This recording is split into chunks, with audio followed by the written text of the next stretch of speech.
이 노래는 그 전승에 보면 이제 그 솔로몬이 성전을 다 짓고 이렇게 제사할 때 하나님의 그 영광이 이렇게 구름처럼 성전에 임했을 때 그때 성령이 취해서 한 노래가 아가서래요. 그러니까 막 하나님의 영에 확 취해가지고 이렇게 부르는 노래. 그러니까 솔로몬이 1,005개 노래를 지었다고 이제 얘기됐잖아요. 그래서 이 아가서는 굉장히 그 하나님의 영에 이렇게 확 사로잡혀가지고 솔로몬이 불렀던 이제 그 노래죠. 그래서 이거를 어떻게 불렀는지는 이제 안 남아 있으니까 잘 모르고, 근데 이것을 막 연구하며 막 이렇게 하면 좀 다 풀 수 없는 것들이 있어요. 그리고 여러분 그 연애 편지 이렇게 받아보셨죠? 써보셨죠? 그거를 문법으로 읽지 않잖아요. 그러세요? 아 이거 문법 틀린 거 봐라. 이게 띄어쓰기 줄 바꿈 막 읽으면서 막 이렇게 띄어쓰기 막 이렇게 이거 다 표시하면서 읽진 않잖아요. 그걸 편지를 쓴 사람의 마음 감정이 이렇게 그대로 이렇게 딱 느껴질 때 그냥 그 편지로서 또 뭐 모르겠어요. 각자 어떤 글이 있는지 여러분을 향해서 노래를 불러주신 적이 있는지는 잘 제가 모르겠는데 여기는 많으실 것 같고 그죠? 아니에요? 사랑의 노래를 연애하실 때 안 하셨어요? 아 지금 주로 이쪽이 연주해 주셨구나.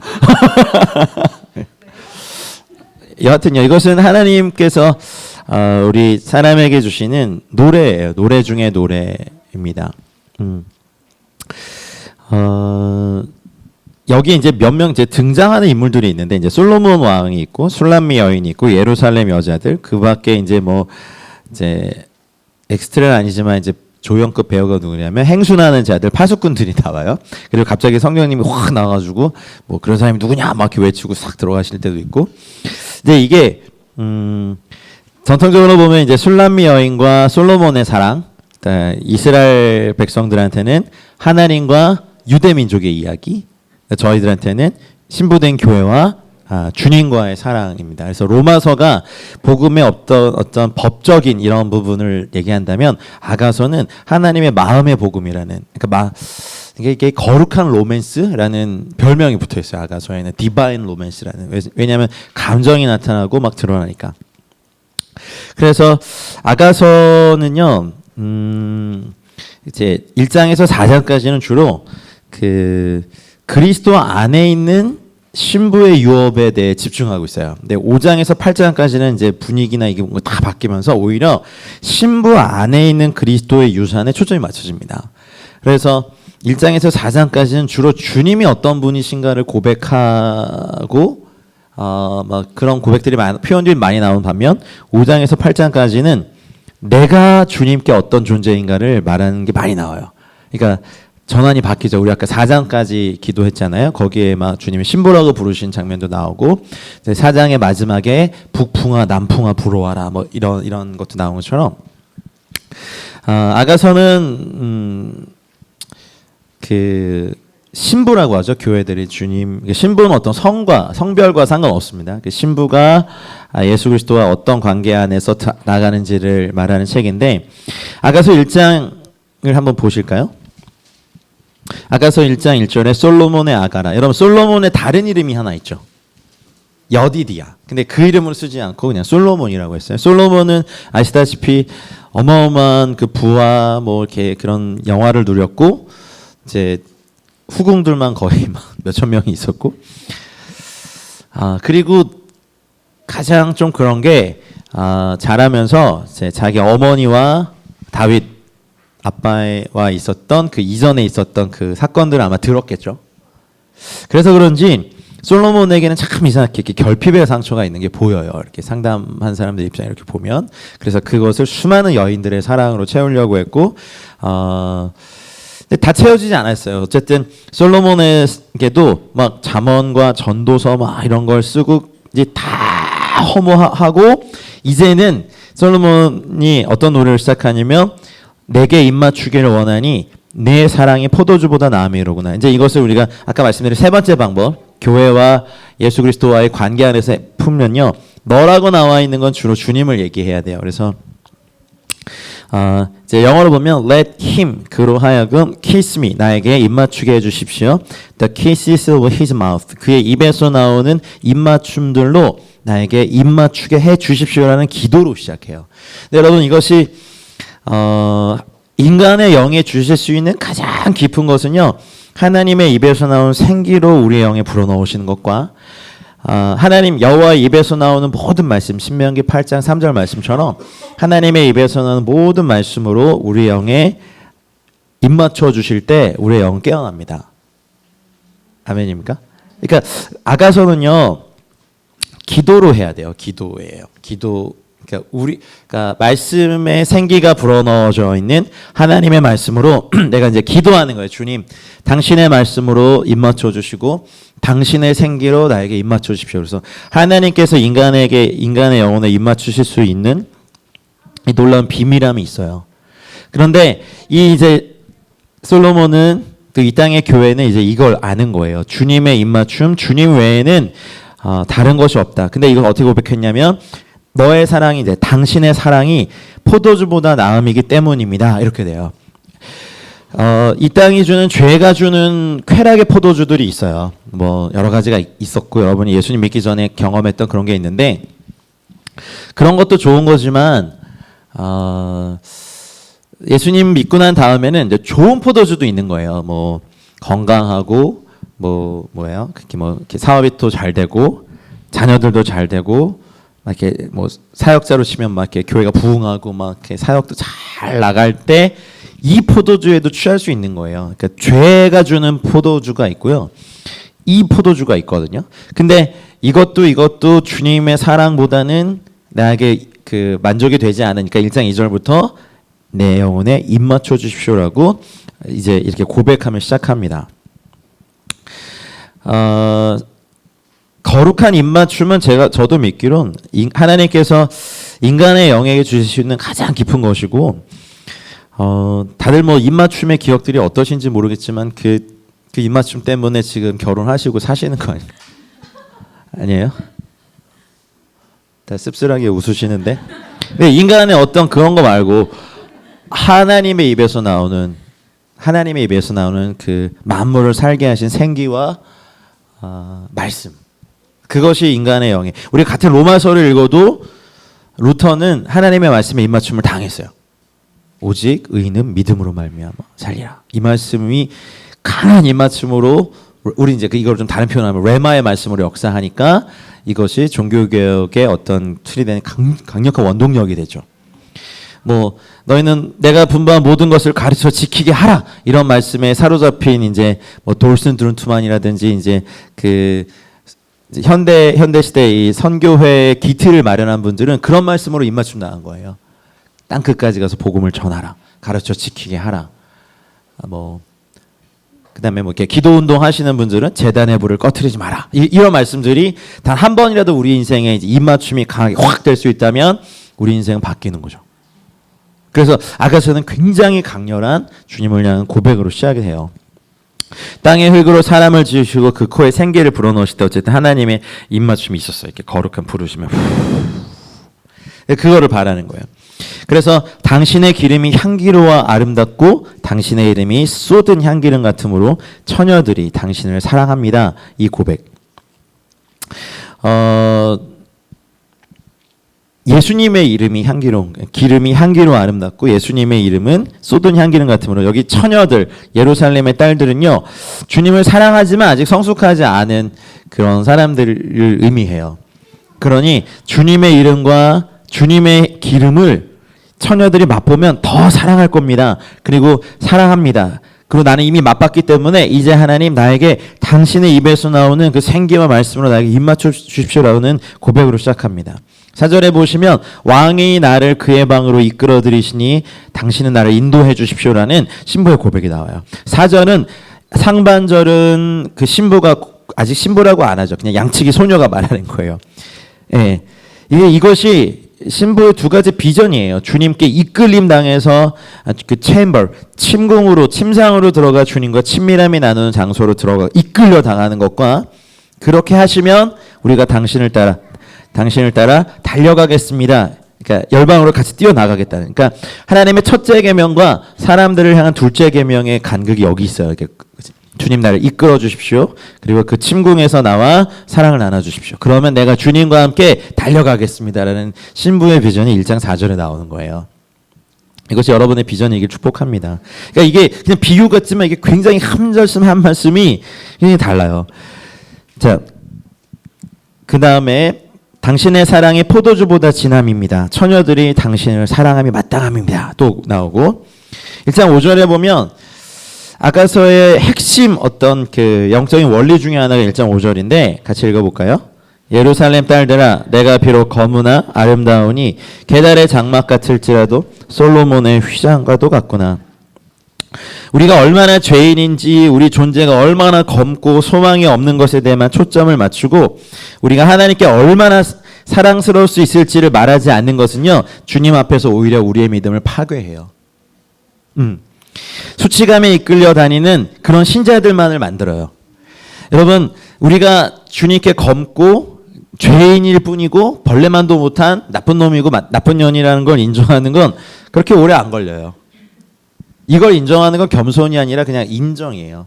근데 진짜 겸손은 뭐냐면 검지만 당신께 아름답다라고 고백하는 1장 5절이 돌파가 됐을 때 그게 겸손인 거예요. 진짜 성경적인 겸손은 우리 문화적인 겸손은 받은 것도 안 받았다 그러고 그렇다는 것도 아니라고 얘기하는 것이 겸손이지만 성경상의 주님의 겸손은 뭐냐면 주님이 그렇다 하는 것에 아멘하는 것이 겸손인데 많은 이제 신실한 그리스찬들 만나 뵈면 교회 생활 오래 하신 분들 보면 내가 얼마나 죄인인지 얼마나 나쁜 놈이고 나쁜 년인지를 는 참 잘 말해요. 그래서 그것이 자기의 정체성이 되어 있어요. 로마서만 얘기하면 그것이 맞아요. 근데 아가서로 넘어오면 달라지는 거예요. 그럴지라도 나는 주님께 I'm dark but lovely. 주님께 사랑스럽습니다가 이 아가서의 전체를 통틀어 하나님께서 우리에게 가르쳐 주시기 원하는 입맞춤의 원리더라고요. 저도 1장 5절을 사실은 뭐 왔다 갔다 합니다. 왔다 갔다 하고 제가 검은 거는 잘 이해하겠는데 주님께 사랑스러울 거라는 그 어떤 뭐 그런 게 참 힘들어요. 차라리 야이 나쁜 놈아 하면서 주님이 막 대가리 박아라 해가지고 막 네가 뭐 목사로 지금 여러분 저 내일 목사 된 지 14년입니다. 내일이 목사 안수 날이네요. 그러고 보니까 근데 이렇게 돌이켜보면 전도사 시절부터 이렇게 벌써 20몇 년을 사역해 왔는데 내가 주님께 뭘 잘했지? 그런 거 생각하면 I'm dark 이거는 참 잘 내가 아멘 하겠어. 근데 이 그러니까 반역과 미숙함을 구분하시는 그분의 눈길이 있어요. 네가 미숙한 거였지 반역이 아니었다 라고 할 때 하지만 제가 느끼는 건 이따위 걸 내가 지금 사역이라고 주님께 드려야 돼 라고 할 때 이거 어마어마한 싸움이 있죠. 그래서 아가서는요 1장이 제일 어려워요. 왜냐하면 우리 인생의 첫 번째 신부의 정체성의 출발은 죄인에서 I'm sinner but a lover 주님께 연인입니다 라는 고백으로만이 이 지성소의 말씀은 풀리는 거예요. 네, 이것이 있어야 내가 주님께 아름답다라는 이 강한 내적인 확신이 있어야 우리가 어떤 막 거룩함은 고역이 아닌데 주의 앞에는 충만한 기쁨이 있고 주의 뭐 오른쪽에는 영원한 즐거움이 있습니다. 이렇게 시편에서 고백하지만 사랑과 믿음에 기초한 순종이 아니라 두려움에 기초한 순종들을 하는 것을 십자가라고 얘기합니다. 그래서 아가서 1장 5절은 이따가도 계속 기도하실 때 하나님 제가 검습니다. 그러나 당신께 아름답습니다. 성령님 나를 이걸 깨닫게 해주십시오. 내 주님의 마음이 나에게 느껴지게 해주십시오라고 많이 기도하셔야 되는 거예요. 이거는 기도로 하셔야 되는 거예요. 그래서 계달의 장막이 겉에는 검었지만 그 안에 솔로몬이 장식한 아름다운 휘장이 있는 우리의 내면에 그것들을 주님이 보시는 거예요. 6절에 보시면 내가 햇볕에 쬐어서 거무스름할지라도 흘겨보지 말 것은 내 어머니 아들들이 나에게 놓아여 포도원지기로 삼았습니다. 나의 포도원을 내가 지키지 못하였구나. 햇볕에 쬐어서 거무스름하다는 것은요 해 아래서 살아가는 우리 인생들의 어떤 자연적 영역의 삶이에요. 죄의 육신을 가지고 태어나서 이 땅에 살면서 받게 되는 세상적인 영향에 대한 이야기죠. 여기 뭐 대부분 결혼하셨으니까 그 속 아주 많이 썩이는 남편과 그 아버지 닮아서 속을 7배나 새기는 자녀들과 늙어가는 몸과 호르몬의 이상에서 오는 변화와 쇠퇴해가는 육체와 실제적인 가난의 문제와 여러 가지 인생의 햇볕에 쬐어서 거무스름해지는 많은 것들이 우리 삶에 있어요. 있으시죠? 그러니까 오늘 인천 끝까지 예배하러 오셨겠지. 안 그러면 어디 공원 놀러 가시지 왜 여기 있으세요?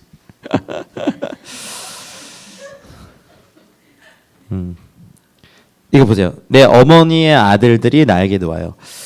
어머니의 아들들이면 이제 형제 자매들인데 그들도 나를 이해하지 못하고 육적으로만 봐도 나한테 노해 막 우리 하는 걸 이해 못하고 그리고 영적으로 형제 자매일지라도 나에게 노하여서 포도원지기로 삼았는데 내 포도원이 아니에요. 나의 포도원을 지키지 못했어요. 이것이 포도원이 내 어떤 사역이나 마음이나 인생일 수 있거든요. 그 상태인 거예요. 이 신부가. 내 어머니 아들들 내가 굉장히 친밀하게 지내야 되는 이 사람들에게도 나는 화를 내요. 그래서 나한테 화를 내서 내 인생에서 내 포도원을 내가 지키지 못하였고 내 마음을 지키지 못하였구나. 이것이 지금 신부의 아직 신부도 아니야. 그냥 양치기 소녀의 상태예요. 7절에 보면 한번 같이 읽어볼까요? 시작. 내 마음으로 사랑하는 자야 내가 양치는 곳과 정오에 쉬게 하는 곳을 내게 말하라. 내가 내 친구의 양떼 곁에서 어찌 얼굴을 가린 자 같이 되랴. 이것이 이렇게 읽으면 되게 이상하잖아요. 그냥 뭐 이게 뭔 소리야라고 하지만 내 마음으로 사랑하는 주님인 거예요. 당신이 양을 치는 곳과 정오에 쉬시는 그곳을 나에게 말씀해 주십시오. 어머니 아들들이 나에게 화를 내서 내가 남의 포도원 지기로 막 일을 하고 있는 자기를 쉬게 할 수 있는 유일한 것은 주님께서 진리의 말씀을 먹이시는 그 양떼 먹이시는 곳 정오의 낮의 열기가 아주 뜨거운 그 정오에 배가 부른 양들은 눕고 주님의 그늘 안에 쉬잖아요. 그가 나를 푸른 초장에서 눕게 하신 도다라는 말씀처럼 그래서 나는 이제 남의 포도원을 막 지키고 있는 것이 아니라 당신이 양을 먹이고 있는 곳에 가길 원합니다라는 이런 고백인 거예요. 나는 이렇게 배고프고 햇볕에 그을리고 남의 포도원을 이렇게 하고 있는데 주님, 내 사랑하는 주님, 당신이 당신의 양떼들에게 진리의 말씀을 먹이시는 장소를 내게 알려주십시오. 햇볕이 가장 뜨거운 정오에 쉬시는 곳을 나에게 알려주십시오. 그것이 도대체 어디 있습니까? 나를 그곳으로 데려가 주십시오. 나는 지쳤습니다. 많은 일, 포도원 지기를 하느라 지쳤습니다. 당신의 그늘에서 쉬고 싶습니다. 이런 고백인 거죠.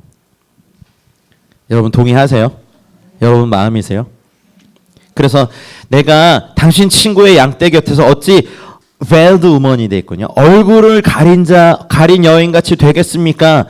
방황하는 여인이에요. 얼굴을 가리는 건 수치심의 상징이거든요. 내가 왜 당신께도 얼굴을 가린 자가 돼서 왜 남의 양떼를 치고 있는 남의 포도원지기를 하고 있는 당신의 양떼 곁에서도 내가 왜 이것을 하지 못하는 얼굴을 가린 여인이 되겠습니까? 저를 당신이 쉬시는 곳에 인도해 주시라는 간절한 갈망이 1장에 묻어 있는 거죠. 그래서 이거는 그냥 넘길 장들이 아니에요. 이것이 1장 2절부터 7절까지가 신부의 여정을 시작하는 인생의 가장 어려움과 햇볕에 쬐어서 거무스름하고 남의 포도원 지기를 하고 마음에 쉬지 못하고 얼굴을 가린 여인이 돼서 주님과도 떨어져 있는 이 거리감을 느끼는 이 여인이 말할 때 1장 8절 이거는 주님이 하시는 말씀이에요. 제 시작. 내가 알지 못하겠거든 양떼의 발자취를 따라 목자들의 양자막 곁에서 너의 염소 새끼를 먹일지는. 우리가 교회가 힘들거나 또 어디가 막 이렇게 좀 부딪히면 거기를 대부분 떠나려고 하는데 성숙한 사람들이 또 그 주님의 음성의 통로가 돼요. 여인 중에 어여쁜 자야. 그러니까 그 여인의 아직 신부도 아닌데 그 미숙함을 성숙함으로 봐줄 수 있는 그런 사람들이 말해줘요. 네가 알지 못하겠거든 우리가 떠나지 말아야 돼. 이렇게 양떼 발자취를 따라. 왜냐하면 양들이 있는 곳에 주님이 있기 때문에 그래요.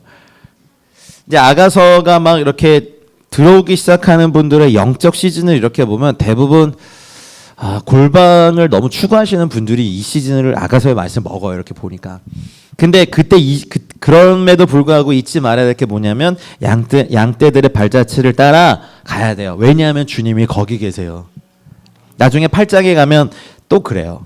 다 이런 거 하고 난 다음에도 이렇게 하보니까 주님이 또 양들 먹이고 계시거든요. 그러니까 거기로 가요.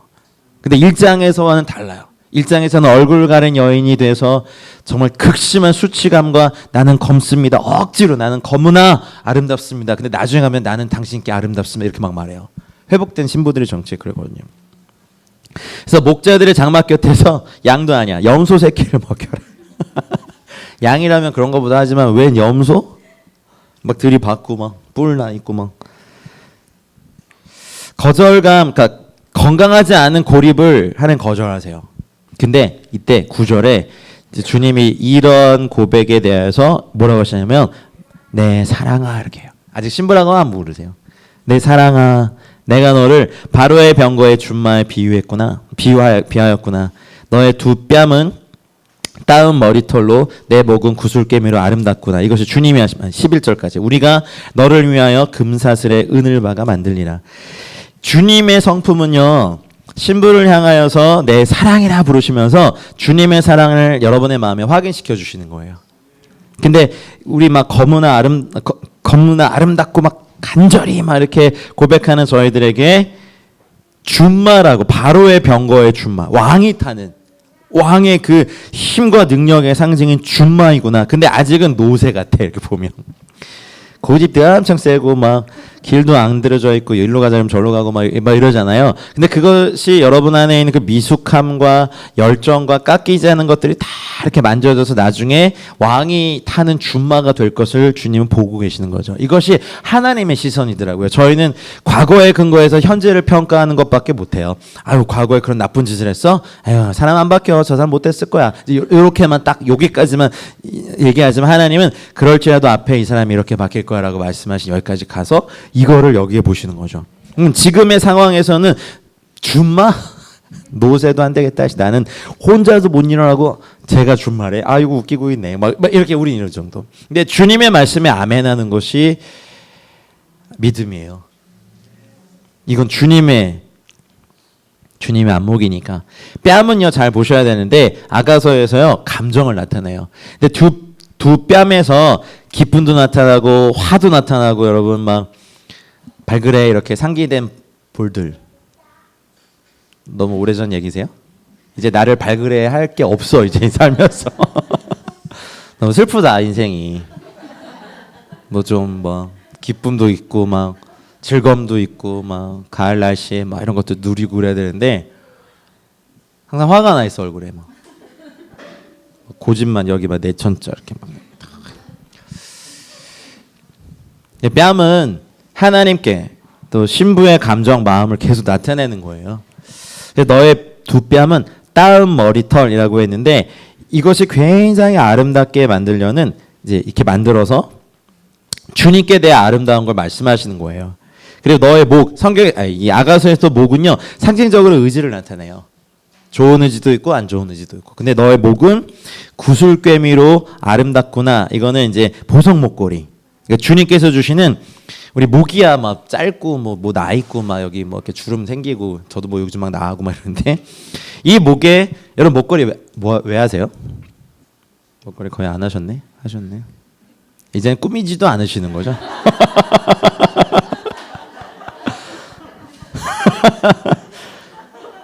자존감이 좀 회복되시길 주여 축복합니다.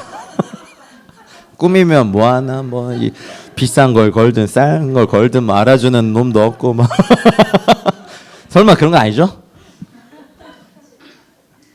수상의 정체들이 뭐세요 지금 여기 아가서에 배우신 여러분. 그러니까 어쨌든 이 아름다운 구슬 이렇게 보석으로 목걸이를 만들어서 목에 달아주신다는 것은요 주님의 divine nature 거룩한 성품을 얘기하는 거거든요. 우리의 인간의 아주 작은 의지도 약해. 뭐 주님을 향해 산다는 의지도 맨날 며칠 가다 꺾이고 맨날 이러는데 여기에 아름다운 주님이 만든 이 목걸이로 이렇게 아름답다 이렇게 하시고 그리고 11절에 보면 우리가라고 하시죠. 우리가 이것은 성부와 성자와 성령 하나님께서 신부를 위해 동역하고 계심을 나타내는 구절이에요. 금사슬의 은을 박아 만들리라. 금은 하나님의 성품을 나타내요. 은은요, salvation, 구원을 나타내요. 구속. 그러니 금사슬에 이렇게 사슬을 이렇게 만지지만 거기 구멍이 많잖아요. 거기에 구원이라는, 구속이라는, 내 생각에서의 구원, 마음에서의 구원, 의지에서의 구원, 관계에서의 구원, 재정에서의 구원, 환경에서의 구원, 모든 영역의 은을 아름답게 박아서 만들어줄 것이다. 누가? 성부와 성자와 성령께서. 그리고 12절에 왕이 침상에 앉았을 때 나의 나도 기름이 향기를 뿜어냈다. 여러분, 여기서 침상은요, 베드가 아니라 테이블이에요. 메샤브라고 하는 이 테이블은요, 이렇게 만찬을 하는 연회장의 상이에요. 그래서 왕이 침상에 딱 앉아 있으니까 나의 나드 기름, 나도라고 했지만 그 스피커 오브 나드, 그러니까 순전한 나드를 이렇게 여인이 부었던 것처럼 나드 향이요, 굉장히 향기롭거든요. 제가 어노인팅 오일 중에 제일 좋아하는 오일 중에 하나가 나드 향이에요. 뭐 그건 이제 제 기호니까. 하여튼 그래서 이 원수의 목전에서 상을 베푸시는 주님의 상에 같이 앉아 있으니까 주님을 보는 기쁨에 내 안에서 이렇게 기름이, 우리에게 먹이시는 그 양식이 향유와도 같이 향기롭게 영으로부터 주님께 올라가는 향기로운 기름이 되는 거예요. 아멘입니까?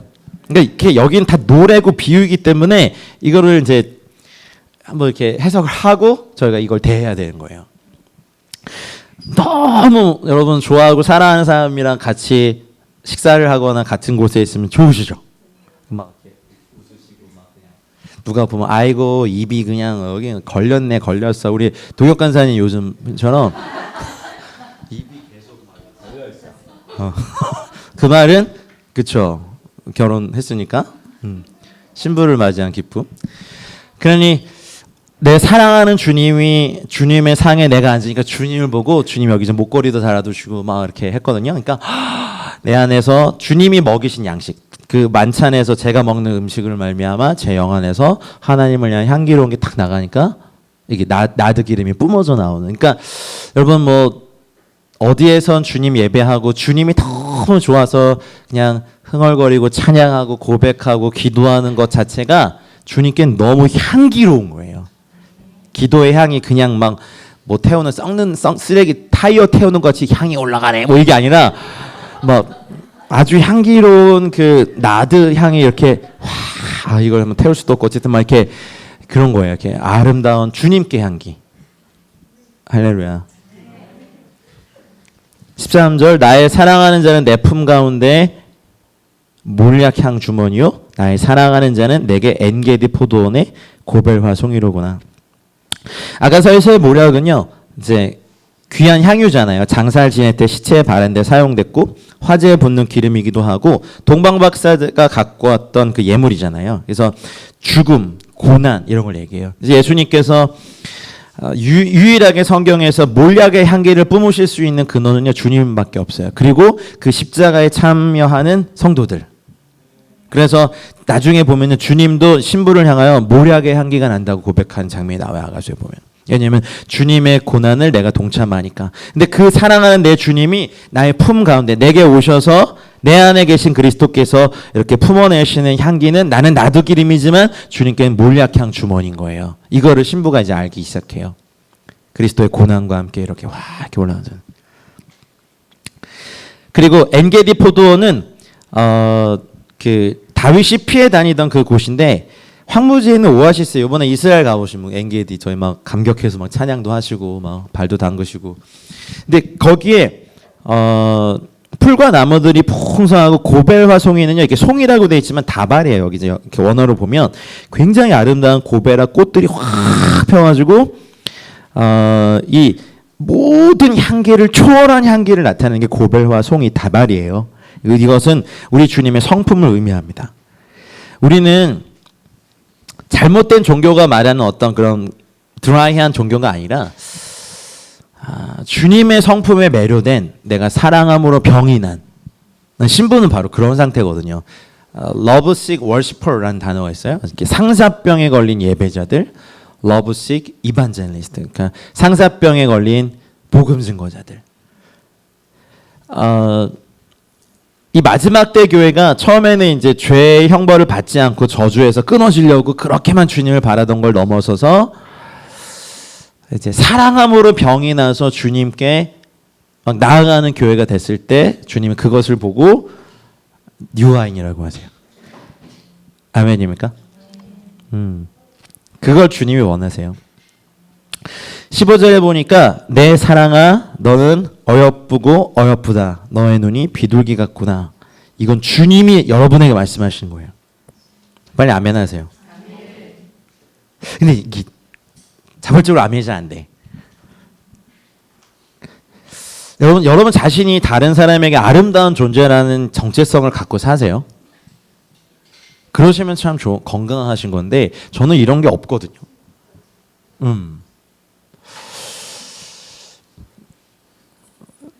뭐 가령 뭐 하다못해 뭐 멋있어요 이런 말 들으면 네, 저는요 자존감 되게 낮아가지고 뭐 이 나쁜 놈아 그러면 네 아멘 그러는데 뭐 그게 그 주님이 우리한테도 그러세요. 그러니까 이제 너는 어여쁘고 이건 근데 주님의 성품이잖아요. 그러니까 내 느낌이랑 상관없이 자녀들 볼 때 제가 성원이 볼 때 저희 꽃 꽂고 있는 저 아들 그냥 엄마들이 아들 딸들 볼 때 그냥 걔가 어떠하든 상관없이 그냥 뭐 이뻐서 그냥 막 어쩔 줄 몰라 할 때 있으시죠. 근데 요즘은 그게 이제 띄엄띄엄 있어서 좀 그렇지만 하나님이 교회를 향하여 이 땅을 향하여 신부들을 향하여 갖고 계신 사실 1장 5절도 그렇지만 이 15절도 내가 주님의 사랑이고 나는 주님께 어여쁘고 내 눈이 비둘기 같다라는 주님의 성품. 그러니까 주님의 멱살을 붙잡고 주님 제발 절 그렇게 보지 마세요. 이렇게 더러운 저를 어떻게 이렇게 보시는 거야 해도 내 사랑아 이렇게 이건 주님의 성품이니까. 그러니까 아름다움은 보는 사람의 눈에 있지 그 평가되는 대상에 있지 않더라고요. 꽃 하나를 보더라도 아유 이상한 꽃이 폈어 와 꽃이 참 예쁘다 아름답다 뭐 이런 거. 그러니까 보는 사람의 성품이니까 이게 제가 이렇게 얘기해서 그렇지만 이 말에 이 땅의 교회와 성도들이 아멘하는 것이 예배인 것 같아요. 그러니까 정체성을 항상 벌레만도 못한 죄인이 그 대표 기도할 때 저는 그 기도를 수백 년간 듣고 계실 주님의 마음이 너무 힘든 것 같아요. 예쁘다 내 사랑들아 예쁘다. 이번 주도 죄에 넘어져서 이기지 못한 이 죄인을 용서하시고 죄의 고백과 자유케 됨 없으면 안 되죠. 우리 주인 십자가 앞에서. 근데 그 다음을 기대하시는 거예요. 그렇지만 주님 저희 교회는 당신께 아름답습니다. 저희를 예뻐하시는 주님을 우리도 예뻐합니다. 이러면 안 되지. 사랑합니다. 아니 뭐 이런 어떤 이 다음의 고백이 진짜 믿음인데 죄인 나는 거문화를 인정하기까지는 잘해요 다들. 그리고 그거를 믿음이라고 착각하고 그 다음이 안 돼요. 저도 어마어마한 싸움이 있더라고요. 하지만 의도적으로 주님께서 하신 말씀에 아멘해요. 그래서 주님 제가 주님께 얼마나 예쁜지 알려주세요. 알게 해주세요 이런 거. 그래서 제가 막 성원이 붙잡고 막 이렇게 뽀뽀해도 막 하면서도 막 이렇게 이건 제 느낌이잖아요. 제 보면 막 달려가서 뽀뽀하고 막 그건 이제 제 느낌이니까 너무 예쁘고 사랑스럽고. 그리고 이제 말해요. 16절에 보면 나의 사랑하는 자 이건 예수님께 하는 말이에요. 당신은 어여쁘고 하찮습니다. 우리의 침상은 푸르고 우리 집은 백향목 들보 잣나무 석가래입니다.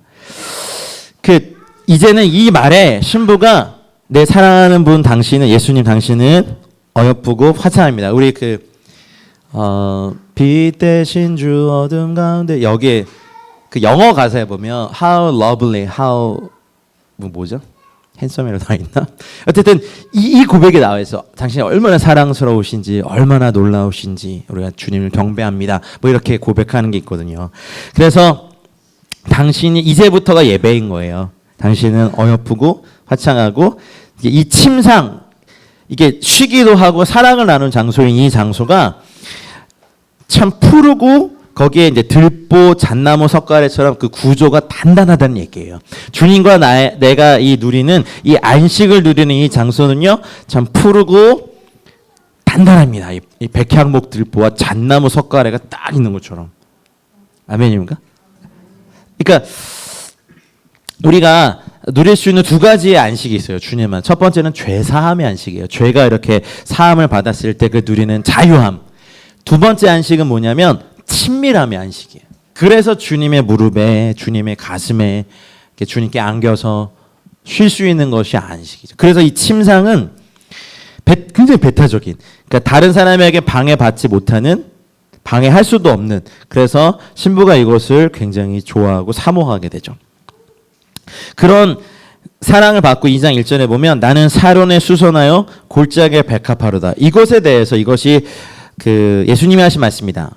아니면 솔로몬 왕이 한 거다. 아니면은 술라미 여인이 한 거다. 두 가지가 다 해석이 좀 분분한데요. 근데 이것을 만약 신부가 이렇게 고백했다면, 왜냐하면 2장 2절에 이제 여자들 중에 내 사랑은 해갖고 이제 그 러버가 말한 게 나오거든요. 근데 이렇게 사랑을 받은 이 신부가 정체성이 바뀌어요. 내가 거무나 아름답다 해서 샤론에 수선하여 골짜기에 백합하로구나. 그 샤론의 수선화는요, 하나님께서 광야를 얼마나 아름답게 바꿔놓으시니 설명하는 데 주로 사용된 꽃이에요. 이사야 35장 이런 데 보면요, 이런 꽃이 나와요. 그리고 골짜기에 피어있는 백합화. 골짜기가 이 땅에 비천하고 암울한 우리가 살아가는 이 타락한 세상인데요, 백합화는요, 정결하고 순결한 꽃을 나타내죠. 그러니 이제 이런 주님의 사랑을 침상에서 받아내는 그 죄사함의 안식과 친밀함의 안식을 하나님 안에서 누리는 신부가 나는 이 황량한 광야에서도 꽃을 피는 샤론에 수선하고 골짜기에도 순결할 수 있는 백합화입니다라는 정체성의 전환이 2장 1절에서 일어나요. 오늘 그걸 갖고 가시길 바랍니다. 내가 비록 아직 검은 건 있지만 그리고 골짜기에 여전히 살아요. 내가 펴있고 뿌리 내린 곳이 광야고 그리고 골짜기니까 이 땅은 아름답지 않지만 내가 피어있음으로 말미암아 주님의 사랑을 받음으로 말미암아 펴있는 이것. 여러분 5,000년 역사 가운데 맨날 우상 섬기고 무당말 듣고 돼지머리에 절하고 막 천하대장군 지하장군 이런 거 했었을 때 우리나라의 민족의 역사가, 그쵸. 근데 백몇십 년 전에 복음이 들어와서 이제 주님의 사랑을 받는 이런 샤론의 수선화 골짜기에 백합화가 피어있는 대한민국은 정말 하나님이 보호하셔서 우리나라 만세인 거죠. 단군 이래로 최고로 잘 살게 됐다는 저희 세대. 한 번도 70년 동안 전쟁이 없었던 유일한 세대. 5,000년 역사 가운데 하나님께서 이 땅을 우리로 말미암아 빛나게 하시는 것은 주님의 사랑을 받는 신부들 때문인데, 2장 2절에 이제 이런 신부들에 대해서 주님이 뭐라고 하셨냐면 여자들 중에 내 사랑은 가시나무 가운데 백합화 같다. 여자들은요 세상의 모든 사람들을 의미해요. 그리고 주님이 결국 예수님 믿고 다 주님의 신부로 오기 원하시는 사람들 얘기하는데, 그 여자들 중에 내 사랑, 그 신부에 대해서 말씀하실 때 뭐라고 하냐면 가시나무 가운데 백합화 같구나 이렇게 해요. 가시나무, 아담의 죄에 대한 결과로, 아담과 하와의 죄에 대한 결과로 이 땅에 나와 있는, 땅이 가시와 엉겅퀴를 내고 고생하고 막 땀 흘리고 여자들은 막 남편을 갈망하고 남편은 여러분을 다스리고 그 저주들. 가족이란 축복과 저주의 양면성. 여자 팔자는 무슨 몸 팔자라고 뭐 그런 것도 있죠. 우리나라 말씀. 뒤 뭐라고 하는, 어쨌든 남자를 잘 만나야 된다고. 근데 네, 아시는 거죠. 근데 신부는 이렇게 성의 구별 없이 우리를 다 얘기하는 거니까 이 가시나무의 피는 그러니까 가시나무 가운데 백합화가 폈으니 얼마나 찔렸겠어요. 주님도 아시는 거예요. 이 땅의 고단함을. 베드로 사도가 그랬어요. 베드로서 2장 7절 8절에 아마 그런 말씀했을걸요. 무법한 자들의 음란한 행실로 말미암아 그 땅에 사는 사람들이 마치 그 고통하는 의로운 롯을 건진 것처럼 의인이 그들 가운데 거하면서 불법한 행실을 보면서 그 의로운 심령이 상한다고 말했거든요. 그러니까 우리도 여기서 막 아가서 막 하고 또 가다 보면 또 뭐 연쇄살인 뉴스, 총기 사고, 무슨 테러, 방화, 당장 집에 가면 막 말 안 듣는 뭐 이런 거 상해요, 안 상해요? 여러분이 가시나무 아니에요? 어디 가시나무를. 우리 삶이 그래요. 이렇게 아시는 거예요. 주님이 여자들 중에 내 사랑은 이 가시나무 가운데 피는 백합하구나. 어차피 80년 100년의 이 고단한 인생에서 수없이 찔리고 막 울고 눈물 흘리고 버텨내고 아프고 이거 그렇게 하고 그래도 아름답다 이렇게 말씀합니다. 하지만 이 100년도 안 되는 요 삶이 딱 끝나고 영원의 삶이 시작되면 이건 정말 찰나와도 같이 지나는 거니까. 이 말에 이제 신부가 고백하죠. 남자들 중에 내 사랑하는 자는 숲풀 가운데 사과나무 같구나. 내가 그 그늘에 앉아서 심히 기뻐하였고 그 열매는 내 입에 달았도다. 남자들은 이 땅의 모든 사람들이죠. 근데 그 중에서 예수님만이 사람의 마음을 신선하게 하는 특별히 사과나무 같아요. 숲풀 그냥 열매 없이 그냥 가지 없이 이렇게 펴 있는 숲풀 위에 딱 사과나무가 펴 있는. 그러니까 누가 그러시던데 놀아본 여성들이 더 잘 산다고. 그죠? 이 오빠 저 오빠 다 만나보다가 진짜 오빠이신 우리 예수님 오빠 만나가지고 막 교회 권사님 되어 계시고 사모님 계요. 근데 전 또 동일한 게 있어요. 근데 뭐 남자들도 막 그런 거 막 이렇게 뭐 술 먹고 하여튼 방탕 자고 뭐 이렇게 뭐 하고 막 이렇게 하다가 다 이제 막 어떤 분이 그러시더라고요. 어느 나이 되고 어느 또 재산 가지면 성취하는 것도 재미없고 소유하는 것도 재미없고 여자도 재미없고 하나도 재미없대요. 모르겠어요. 제가 아직 거기까지 안 가봐서. 그러시더라고요. 그러면서 그래서 종교를 이분이 하시다가 주님 만나가지고 내가 더 빨리. 근데 다 숲을 그러니까 열매 없는 그냥 숲을 같은 것에 주님만이 나에게 사과나무의 그 실과를 줄 수 있고 상쾌하고 시원하게 여러분 이렇게 싹 딱 베어 먹는 그 사과의 맛이 있잖아요. 그 예수님만이 심령을 상쾌하게 해주신 분이고 그 그늘에 앉아서 내가 심히 기뻐하였고 내 열매는 달았다. 그러면 예수님께서 우리를 위해 하신 모든 일 그분의 십자가의 성취의 그늘 아래 쉴 수 하게 하신 건 유일한 분은 예수님밖에 없는 거죠. 그러니까 아가서에도 예수님 나와요. 이렇게 내가 그 그늘에 앉아서 심히 기뻐하였고 열매는 내 입에 달고. 2장 4절을 한번 졸리니까 같이 읽어볼까요? 시작.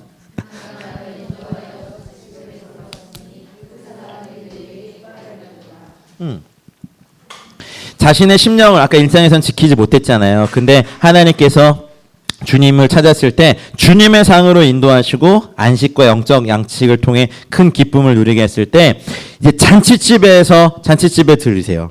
그리고 주님의 사랑이 내 위에 His banner over me is love. 내 위에 사랑의 깃발을 막 흔드시는 거예요. 온 우주의 존재가 다 나는 제진을 사랑한다. 그런 거예요. 그러니까 잔치에도 가지 못하는 그 심령으로 찌그러져 있던 당신이 쉬는 곳, 양떼를 먹이는 곳을 알려주십시오. 막 이랬던 신부를 왕의 테이블에 딱 앉히더니만 잔치집에 들어가게 하시더니 뭐예요? 사랑의 깃발을 막 흔드세요. 이것이 주님이 우리를 향하시는 놀라운 사랑입니다. 그래서 5절에 보면 너희는 건포도로 내 힘을 돋고 사과로 나를 시원하게 하라. 내가 사랑함으로 병이 생겼습니다. 여러분 건포도는 건조시킨 포도죠. 그렇죠? 너무 당연한 걸 보였는데 성령님의 사역을 뜻해요. 포도주. 근데 특별히 상징적으로 이제 성령님께서 우리 안에 주시는 그 포도로 주시는 힘 그리고 사과 주님께로부터 나오게 하는 그 죄사함과 신분의 바뀜과 이런 것을 하는 시원하게 하는 것이 있어야만 쉴 수 있거든요. 그래서 이런 신부의 상태는 나중에 어떻게 되냐면 사랑함으로 병이 생겨요. 너무 좋고 이제 주님 외에는 다른 것을 생각할 수가 없어요. 사랑병의 여정은 제가 팔복이라고 생각이 들어요. 마태복음 5장에 나와 있는 금식 논쟁 때 말씀하신 새 가족 부대와 새 포도주 신랑을 빼앗긴 신부들의 금식이 사랑함으로 병이 난 이 마지막 때의 성도들과 사역자들과 교회도 이제는 막 큰 교회의 마음 뺏겨버리고 막 영향력의 마음 뺏겨버리고 교회 재산의 마음 뺏겨버리고 뭐 자기 학위의 마음 뺏겨버리는 것이 아니라 주님을 사랑함으로 병이 난 그런 성도와 교회들만이 세상을 이깁니다. 건물 없어도 예배할 수 있고 내 사랑하는 주님이면 모든 것이 다 할 수 있는데 우리가 다른 것에 마음이 팔려 있을 때 주님의 마음은 안타까우시죠. 그리고 또 말해요. 그가 왼팔로 내 머리를 고이고 오른팔로 나를 안는도다. 여러분, 하나님의 왼팔은요, 우리가 볼 수 없게 일하시는 하나님의 활동을 의미해요. 머리 뒤에서 이렇게 고이시는 건 부부끼리나 가족끼리 할 수 있는 친밀함의 행위거든요.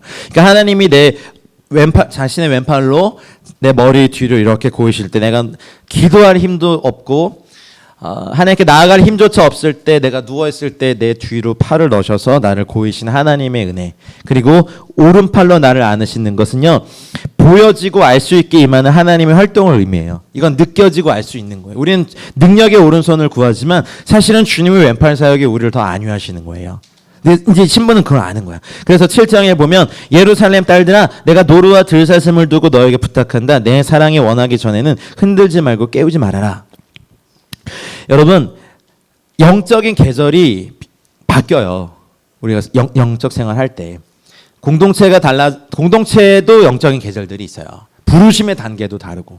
근데 개인이나 이 공동체나 계절이 바뀔 때 되게 우리가 조심해야 될 것은, 노루와 들사슴은요, 굉장히 놀래기 쉬운 동물들이거든요. 그러니까 부드러움과 섬세함을 요구하는 거예요. 여러분, 가령 한 공동체에서 열심히 어떤 분이 같이 막 리더 생활도 하고 막 하시다가 갑자기 그러니까 이상해진 게 아니라 뭔가 좀 달라지는 때는 마귀가 들어서가 아니야. 마귀가 들어서 그래. 뭐 이게 아니라 계절이 달라지는 거예요. 이번에. 각자 다르거든요. 속도. 한 공동체에 있다고 같을까요? 어떤 때는요, 미친 듯한 말씀의 계절이 있어요. 어떤 때는요, 극한 허무의 계절도 와요. 어떨 때는 막 달려가야 되는 시즌도 있어요.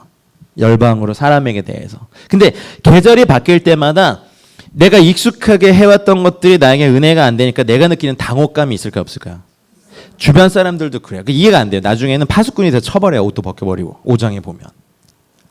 그럴 때마다 우리가 조심해야 될 것은, 나도 변하지만 다른 사람도 영적 계절이 바뀔 때 노루와 들사슴을 두고 이렇게 부탁하잖아요. 놀라기 쉬운 이 존재들 딱 놓고, 내 사랑에 원하기 전에 흔들지 말고 깨우지 말아다오.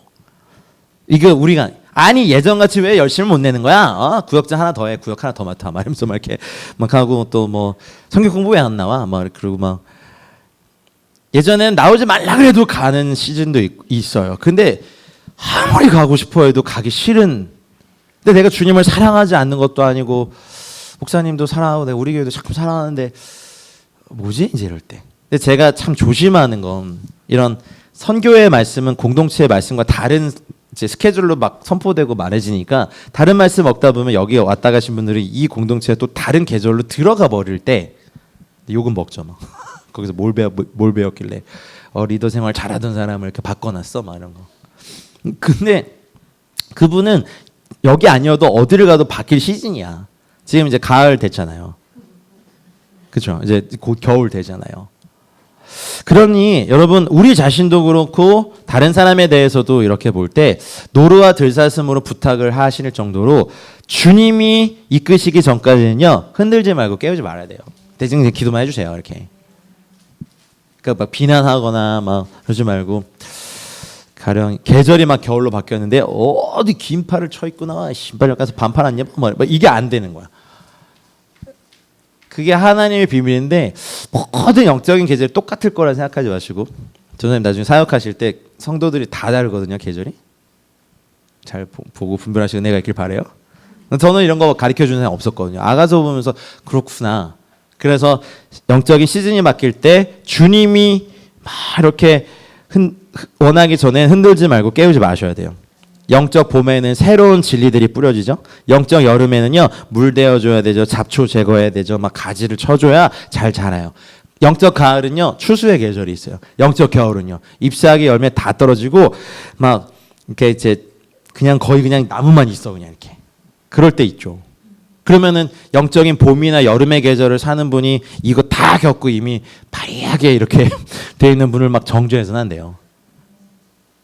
물론 뭐 죄에 빠져서 주님께 떠나간 사람이면 때려서라도 데리고 와야 되지만, 잘 해오고 있는데 뭔가 이렇게 듣던 말씀이 좀 달라지고, 그건 있죠. 제가 무슨 말인지. 그럴 때 조심하시라는 거예요. 이때 이분을 깨울 수 있는 건 주님의 목소리밖에 없어요. 내 사랑하는 자의 목소리로구나. 그렇죠? 사실 7절에서 8절까지 되게 간극이 있었을 거예요. 어디까지? 사랑하는 자의 목소리로구나. 보라, 그가 산에서 달리고 작은 산을 빨리 넘어오는구나. 근데 나는 계절이 바뀌느라 너무 힘들고 있는데 주님은 이 산에서 저 산으로 막 달려다녀. 일하고 계시다는. 주님이 지금까지 한 번도 안 쉬고 열심으로 하고 계신 게 뭐예요? 온 인류에게 이 복음이 전파되는 일에 열심을 내요. 만군의 여호와 열심으로 하고 계시는 거예요. 근데 나는 내 주님 보니까 산에서 막 산으로 막 내 사랑하는 자의 목소리 봤더니 나랑은 상관없이 막 온 민족과 열방에서 막 열심히 막 일하고 다니신 주님 뵀는데 헐. 그러니까 아직 신부 아니라니까. 그러니까 내 사랑하는 자는 노루와도 같고 노루 뭐예요? 막 뛰어다녀. 산에서도 막 뛰어다녀 노루도. 그러니까 주님은 그래요. 근데 그 주님이요. 그 엄청난 일을 하시면서 딱 와서 근데 보세요. 우리 벽 뒤에 서서 창으로 들여다보며 창살 틈으로 엿보는구나. 이것이 주님이 우리를 대하시는 방식이에요. 막 선교사들 열방 막 이슬람 무슬림 뭐 힌두교권 막 공산주의권 뭐 이스라엘 뭐 메시아닉 주의시가 돌아오고 막 얘기하거든요. 그러면 나랑은 아무런 상관없어. 나는 벽 뒤에서 이러고 있는데. 근데 주님이 그런 분이 오셔서 벽을 그냥 빡 뚫어버리시고 나오자 가자 돌리 앞으로 막 이렇게 안 하시고 벽 뒤에 서서 창문으로 이렇게 들여다보며 창살 틈으로 엿보고 계세요. 여러분이 준비될 때까지. 그죠? 주님의 섬세함이 있으세요. 근데 대부분 이제 목사님들 또 단체 리더들은 남자들이 많잖아요. 또 비전어리들은 굉장히 스트롱맨들이 많아요. 그러면 이제 비전 주시면은 안 따라오면 같이 따라갈 놈만 똘똘한 놈만 데려갈 거야. 막 가지는. 근데 가다 보면 아무도 없어. 나만 있어 막. 다 막 피 흘려서 죽어 있고 막. 왜냐면 계절이 안 바뀌고 아직 어린데 막 주님도 뒤에 서서 이러고 기다리고 계신데 벽을 내가 뚫어버려. 빡! 들사슴 목 베버리고 노루와 들사슴 베버리고 일로 와 해가지고 막 열방 선교가 있는데 어디 여기서 찌그러져 있으면서 막 이렇게 막. 아니 저도 그런 실수 많이 했거든요. 제가 막 영적 여름 가을로 갈 때 여름 때 제가 좀 열심히 특심해가지고 막 이렇게 그래서 참 저희 공동체 청년들이 많이 힘들었어요. 잘 몰랐어요. 근데 그때는 주님이 벽 뒤에 서서 이렇게 주님도 비키세요 해가지고 막 그리고 나와야지. 재벌이 자기 문제에 빠져 있으면 어떡해 막 해가지고 막 나와 씨 해가지고 막 그랬어요. 솔직히 저는 좀 그랬어요. 억지로 막 이렇게 딸려왔는데 나중에는 네. 근데 이런 걸 좀 저도 배울 수 있었으면 참 좋았을 걸. 근데 그렇게 서서 뭐라 했냐면 내 사랑하는 자가 내게 말하여 이르기를 부드럽게 말씀하시는 거예요. 막 산과 이 작은 산을 뛰어다니시던 그분이 내 사랑 내 어여쁜 자야 일어나서 함께 가자. 와 이게 주님의 섬세함인 거예요. 주님이 또 뭐라 하셨냐면 겨울이 지났어. 비도 그쳤단 말이지. 12절을 보니까 지면에 꽃이 핀다. 나와볼래? 추수할 때가 이르렀고 이제 열방에 부흥의 꽃이 피어나고 있어. 이렇게 노래할 때가 이르렀는데 비둘기의 소리가 우리 땅에 들린다. 추수의 시간에 이스라엘에서 비둘기의 소리가 들린대요. 막 수천 년 동안 나라 없었던 이스라엘이 한 나라로서 회복됐죠. 막 성경 곳곳에 예언되어 있는 유대인들의 귀환이 막 이루어지고 있죠. 지금 막 무슬림들 돌아오고 있죠. 막 말씀하시는 거예요. 근데 나는 아직 이러고 있어가지고 에클레시아 와가지고 막 400미전도 중에 기도해도 뭐 그런가 보다. 뭐 이렇게. 제가 예전 같았으면 이렇게 안 놔도 나는. 제가 지금 겸손해져가지고 여기서 훈련 잘 받고 교회 가서 열심히 잘하세요. 막 이러지만 다 제 사람 만들었을 거예요. 나중엔. 예전 같았으면 이런 거 배웠는데 어딜 가요? 뭐 이슬람 2년 헌신하실 분 말하면서 막 저 그래서 많이 보냈어요. 네. 근데 그걸 알았어요. 계절이 준비 안 됐을 때 제가 하면 안 되더라고요. 가서 거기를 막 망쳐놨어요. 주님이 사람을 부르실 때 벽 뒤에 서서 이렇게 해가지고 내 사랑아 내 어여쁜 자야 일어나 함께 가자. 겨울이 그쳤어. 이제 비도 다 그쳤다. 지면에 꽃이 피었는데 나와서 볼래 같이? 새가 노래할 때도 이러는데 비둘기의 소리가 우리 땅에 들려.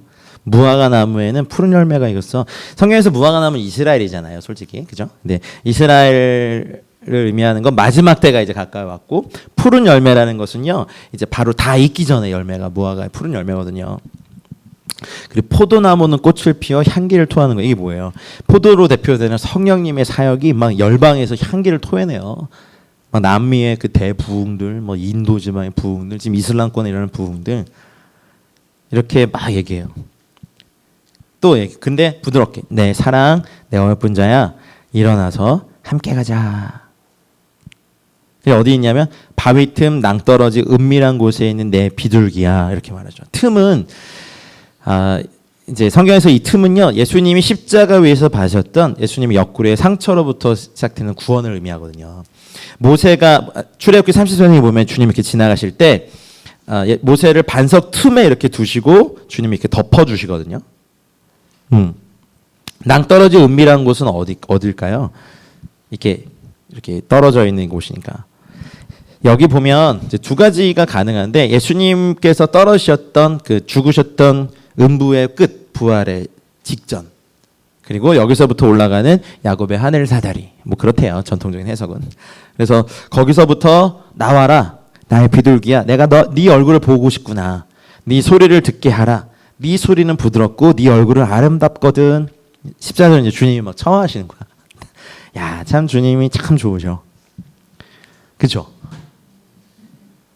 아니에요? 갑자기 빡 손을 넣어서 머리를 잡고, 머리 끄댕이를 잡고 이렇게 잠깐 주님 잠깐 일로 와 말하면서, 어디까지 오고 틈 속에서 네가 말하면서 빨리 안 나와 말하면서 일로 와 그만큼 먹었으면 이제 가서 일하자 말하면서 막 이렇게 그러시지 않는다는 거죠. 그러니까 주님이시죠.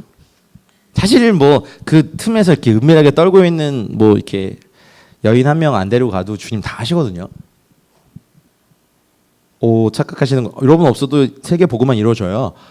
근데 동참시키는 거예요. 일어나 같이 가. 내가 널 사랑하니까 같이 가자. 여기 봐라, 다 바뀌었다. 그래서 주님이 이렇게 보시다가 우리를 위하여 여우 곧 포도원을 허는 작은 여우를 잡으라. 우리의 포도원에 꽃이 피었다. 여기까지 아직 주님이 하신 말고. 근데 그걸 안 거예요. 그 작은 여우, 밤을 타서 이렇게 포도원을 망치는 교활한 동물, 작고 빠르며 간교해서 잡기가 어려운 이 여우는 말씀에 대한 반항이 아니라 주님과 함께 일어나려고 할 때 우리 안에 일어나는 두려움을 뜻하거든요. 주님은 그걸 보시는 거죠. 그래서 그거 잡자. 그 여우를 좀 잡자. 왜냐하면 우리의 포도원을 허무는구나. 왜냐, 우리의 포도원은 꽃이 피었는데. 그러니까 16절에 이제 신부가 말해요. 네, 사랑하는 자는 내게 속하였고 나는 그에게 속하였도다. 굉장히 위대한 또 고백을 해요. 나는 거무나 아름답다 해서, 그죠? 샤론의 수선화의 골짜기 백합화에서 내가 주님이 나에게 속하였고 나는 그에게 속하였다. 그가 백합화 가운데서 양떼를 먹이는구나, 이렇게 말하죠.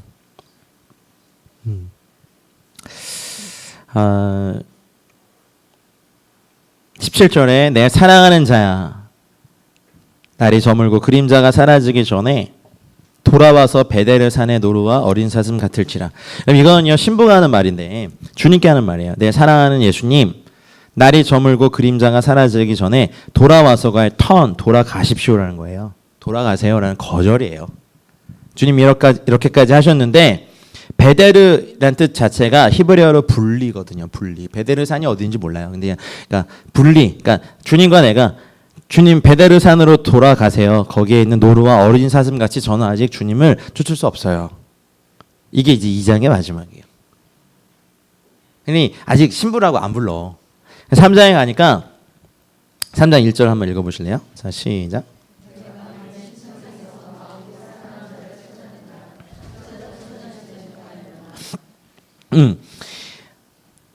근데 여러분 보세요. 어디서 찾냐면 침상. 여기서 침상은 베드예요. 베드. 편안한 이 장소에서 주님을 찾지만 그분을 만날 수가 없어요. 이건 이제 이 여인에게 충격적인 경험이에요. 1장, 2장에서는 그녀가 그분을 찾으면 바로 대답해 주시고 달콤했고 친밀하게 만날 수 있었거든요. 근데 2장 마지막에 주님이 막 이렇게 초청해 주셨는데 돌아가세요. 베데르산에 그 노루와 어린 사슴 같거든요. 가세요. 라고 한 다음에 침상에서 편안하게 달링 이렇게 했는데 안 계셔. 여기. 어쩌면 이것은 주님의 부르심의 자리를 거주한 우리의 안전지대를 뜻하는 겁니다. 찾아도 찾아내지 못하는 데. 근데 여기 보면 밤이 나와요. 밤에. 우리의 영적인 삶의 여정에는 우리가 주님을 구해야 하는 4가지 다른 밤이 있대요. 첫 번째가 뭐냐면 그냥 밤. 밤. 어려운 시간. 그러니까 밤인데 자야 되는 이 밤 시간에 우리의 절박함 때문에 주님을 구하는 밤이, 그러니까 눈물로 베개를 적시고 밤이 되면 아침이 빨리 오면 좋겠다. 아침이 되면 빨리 저녁이 되면 좋겠다 하는 그 밤. 그때에도 주님을 찾는 밤이 하나 있고요. 두 번째는 고통의 밤이래요.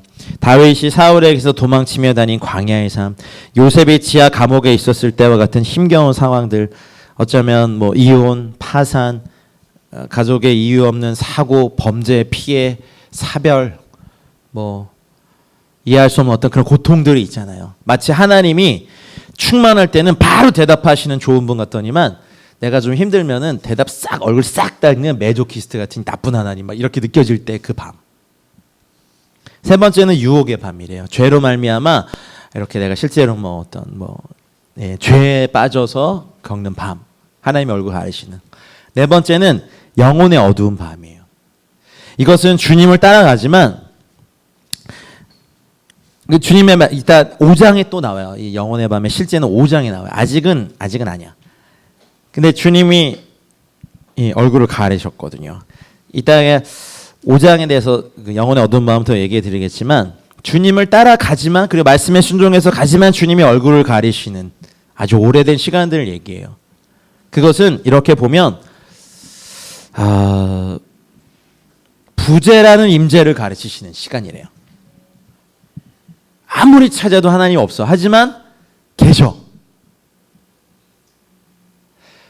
이 시기에는 하나님과 친밀하게 지내고 막 이렇게 하는 사람들에겐 극도 질투가 생겨요. 나는 아무리 찾아도 있는 것 같지만 안 계셔. 안 계신 거 있으면 계세요. 부재라는 임재를 경험할 때 우린 정말 막 거의 미쳐버립니다. 이렇게 아주 오랫동안 밤에 침상에서 주님 찾으니까 찾지 못하고 그 간절함이 2절에 보면 일어나게 합니다. 이에 일어나서 성 안을 돌아다니며 마음에 사랑하는 자를 거리에서나 큰 길에서나 찾으리라 하고 찾으나 만나지 못하였습니다. 주님의 임재를 잃어버린 고통은요, 침대에서 안전지대를 떠나도록 동기를 부여하거든요. 근데 성안, 거리, 큰 길은요, 사람들이랑 만나는 곳이거든요. 이것은 편안한 침대나 안전한 벽이 있는 이런 데과는 달리 충돌이 있고요, 위협이 있고요, 죄가 있고요, 어둠이 있고요, 무법이 존재하는 겁니다. 근데 여기에서 주님을 찾아요. 성안을 순찰하는 자들을 만나죠. 이 성안을 순찰하는 자들은요, 아가서에서 영적으로 민감하지 못한 지도자들을 의미해요. 그래서 물어요. 내 사랑하는 자를 봤느냐? 근데요, 이러한 그녀의 절박함은요, 도움은 청하지만 이 질문에 대한 답을 이들은 갖고 있지 않아요. 여러분 사시다 보면요, 영적으로 여러분보다 민감하지 못하고 덜 성숙한 지도자들이 있어요. 근데 그 역할의 차이예요. 여러분을 이해할 수 있는 건 주님밖에 없어요. 저도 여러분을 이해 못해요. 여러분도 저 이해 못하시잖아요. 그래서 그들을 지나치자마자 4절에 나오죠. 그 답을 갖고 있지 않은 그 지도자들을 지나치자마자 마음에 사랑하는 자를 만나요. 이제 3장에서는 금방 발견돼 주세요. 근데 5장에서 아니에요. 계속 얼굴 가리세요. 그게요, 굉장히 오랫동안 가요. 그를 붙잡고 내 어머니 집으로, 나를 잉태한 이의 방으로 가기까지 놓지 아니하였더라. 가장 가까운 그 가족, 친구, 이 가까운 사람들은 그 안으로 예수님을 모시기 들어가는데 가장 어려운 장소예요. 솔직히 우리에게는. 집은 가장 친숙한 곳이기 때문에 어려워요. 가족들한테 전도하면 엄마 때문에 안 가. 엄마가 믿는 하나님이 그런 걸 하면 안 믿어. 여러분 들어보신 분? 남편도 그렇고 아도 그렇고. 저는 하여튼 저 형제 자매들에게도 참 어려워요. 그래서 이제 간절한 마음이 있는 거죠. 이렇게 귀한 분을 내가 사랑한 내 어머니 집으로 데려가기 원하고 내 교회로 우리 예수님이 내가 발견한 새로운 진리로 가지만 환영 못 받아요. 여러분 그거 기대하지 마세요. 그래서 주님을 놓지 않지만 이제 또 5절에 또 나와요. 예루살렘 딸들아 내가 노루와 들사슴을 두고 너에게 부탁한다. 사랑하는 자가 원하기 전에는 흔들지 말고 깨우지 말아라. 한 번 더 나오죠. 그렇죠. 근데 이것은요. 5절은요. 성령님께서 예루살렘 딸들에게 부탁하는 장면이래요. 뭐 해석들이 그래요. 그래서 노루와 들사슴을 두고 부탁하니까 사랑하는 자가 원하기 전에는 흔들지 말고 깨우지 말아라. 그다음 몰약 6절 몰약 유향 상인의 여러 가지 향품으로 향내 풍기며 연기 기둥처럼 거친 들에서 오는 자가 누구인가? 3장 6절에서부터 11절까지는요. 11절까지 마지막은요. 주로 성령님의 말씀이라고 얘기해요. 질문 던져요. 몰약은 아까 말씀드렸죠. 주님 예수 그리스도만이 갖고 계신 향기예요. 유향은 이제 기도의 향을 얘기하고 그리고 여러분을 얻기 위해서 상인의 여러 가지 향품으로 향내 풍기며 연기 기둥처럼 거친 들에서 올라왔어요. 여러분을 얻기 위해서 자신의 모든 것을 다 팔고 여러분 사셨고 그리고 시장에서 향품을 사고 파느라 만진 그 향기가 나는 상인의 그 향기가 나는 것이 우리 주님이시고 왜 거친 들에서 올라옵니까? 연기 기둥처럼 예수님께서는 십자가의 고난을 당하시고 죽으시고 부활하셨기 때문에 그렇습니다. 음부의 그 깊은 연기에서 주님 올라오셨습니다. 그 올라오신 그분이 솔로몬의 가마를 신부를 위해서 보내시는데 이스라엘 중 60명이 둘러쌌는데 칼을 잡고 싸움에 익숙한 사람들이라 밤의 두려움으로 말미암아 각기 허리에 칼을 찬다. 여러분 저희가 성막을 배웠잖아요. 성막의 기둥이 60개라고 알려드렸죠. 12 완전수의 곱하기 5배수예요. 12 곱하기 5. 그렇다면 이스라엘 용사 60명이 칼을 잡고 싸움에 익숙한 사람들이 이 솔로몬의 가마를 다 이렇게 둘러서 딱 지켜요. 이 말은 아직도 이제 예수님 또 만나가지고 자기가 익숙한 가족이랑 요 테두리 안에만 딱 데리고 왔던 신부에 대해서 솔로몬의 가마를 확 보내시면서 60명의 용사들이 딱 칼을 차고 지키면서 이제 주님이 원하시는 곳을 이끌기 원한 이제 열방으로 주님 부르시는 곳으로 가는 너무 놀라운 장면이에요. 여러분 주님께 순종하면요 우리가 보지 못하지만 천군 천사 60명이 지킬 줄 믿습니다. 주의 사자가 주를 경외하는 자를 둘러 진치시는도다. 할렐루야. 그러니 여러분 우리는 예스라는 순종이 필요해요. 베데르 산에 가세요. 주님 돌아가세요. 노루와 들사슴 이렇게 하고 근데 침상에 평안히 누워서 달링 그랬더니 없어. 일어나서 막 다녔더니 성안을 순찰하는 자들에게 이렇게 얘기해 보니까 몰라. 지나치자마자 주님한테 주님 이제 절대 떠나지 마세요. 근데 먼저 만나셔야 될 분이 있어요. 우리 가족 딱 데리고 왔는데 환영 못 받아. 그리고 성령님이 이제 말씀을 새로운 단계, 새로운 시즌이에요. 솔로몬의 가마를 너를 얻기 위해서 몰약의 죽음과 유향의 기도와 연기 기둥으로 올라오는 음부에서 올라와서 거친 들에서 너를 데려가는데 솔로몬의 가마를 딱 보내시죠. 60명의 천군 천사가 딱 보호하시면서. 근데 보니까 레바논 나무로 자기의 가마를 만들었는데 레바논 나무는요 예수 그리스도의 인성을 나타내요. 그 기둥은 은이다. 아까 은 뭐라 그랬어요? 구속이라 그랬잖아요. 그러니까 구원받은 그 기둥을 딱 세우시고 바닥은 금, 하나님의 신성. 그래서 베드로가 너희가 그리스도의 신성한 성품에 참여하게 하려 합니다라는 것처럼 우리 그 가마를 이렇게 만들었어. 그리고 자리는 자색. 자색은 뭐예요? 자색. 왕권, 주님의 왕의 권위를 딱 상징하는 거예요. 여러분 그 베이징에 가시면 자금성이죠. 그게 실제로 자색을 금한 성이거든요. 왕만 딱 사는. 어디 왕이 아닌 게 자색 그걸 썼다가 한 죽임을 당하거든요. 근데 우리를 이렇게 우리를 위해 보내신 솔로몬의 감에 자색 깔개를 쫙 깔아놓았어요.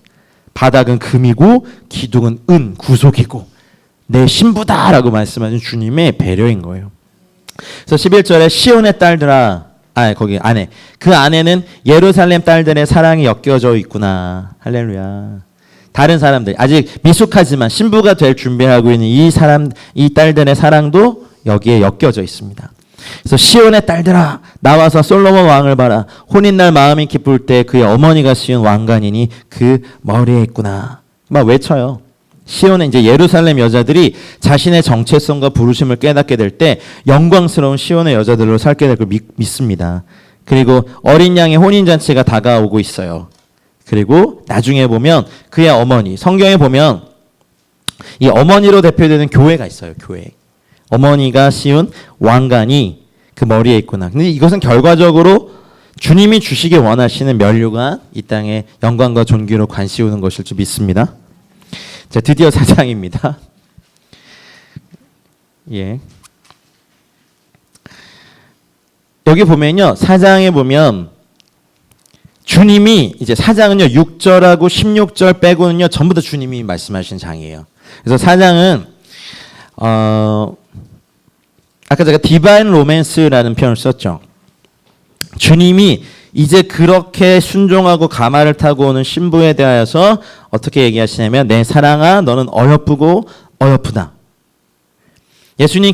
예수님께서는 신부에게 그녀가 주님께 얼마나 아름다운지를 깨닫게 하시려고 이 4장을 준비하세요. 너울 속에 있는 너의 눈이 비둘기와 같고 너울은 이렇게 가려진 그 사랑하는 사람만 볼 수 있는 눈인데 비둘기의 눈은요 하나만 볼 수 있거든요. 비둘기도 그렇고 뱀도 그렇고 적에 대해서 민감히 이렇게 인식하지만 뱀은 공격하고 비둘기는 피해요. 근데 비둘기의 눈은 순결하게 한 곳만 바라보는 사랑에 빠진 사람들의 눈이에요. 우리를 향해서 그렇게 말씀하신 거예요. 여러분 말씀을 보시고 기도를 하시고 또 주님 앞에 이렇게 막 머무는 그 모든 것들이 주님 보기엔 아유 내 눈도 그냥 비둘기의 눈처럼 아름답구나. 주님의 마음인 거예요. 그리고 머리털은 길르한 삿 기슬게 누운 염소떼 같구나. 여러분 그 너울 속에 있다는 것은 계시 속에서 감춰진 겸손함을 얘기하고요. 이 신부의 머리털은요 그녀의 헌신을 뜻해요. 나시린의 머리털이 드려짐과 헌신의 외부적인 표시였거든요.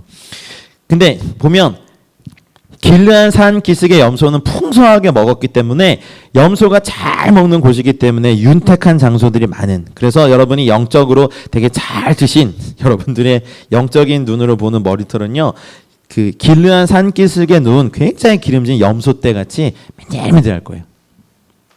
그 우리 형제들에게는 그런 환상이 좀 하나 있어요. 긴 생머리에 대한 환상이 있어요. 있었다고요. 뒷모습 보고 와 해가지고 막 앞에 가서 봤다. 깜짝 놀라서 막 도망가고 이런 거 많았는데 긴 생머리에 피아노 반주자 누나 뭐 이런 뭐 교회 교회 누나.